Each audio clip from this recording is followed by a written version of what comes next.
मम देशः सर्वे भारतीयाः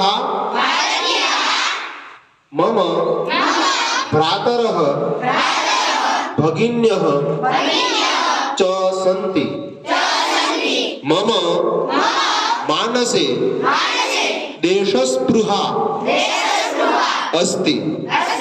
समृद्धि सहितं विविधता परिपूर्णं तस्य संस्कृति गौरवं अनुभवामि।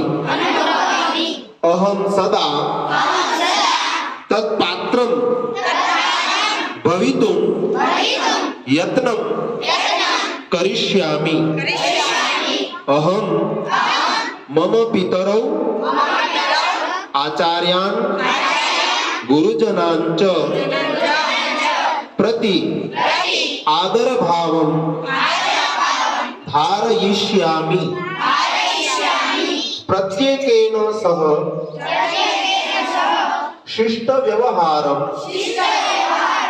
करिष्यामि। अहं मम देशाय देशबान्धवेभ्यः च मम निष्ठाम् अर्पयामि। तेषां कल्याणे समृद्धौ च एव मम सुखम् अस्ति।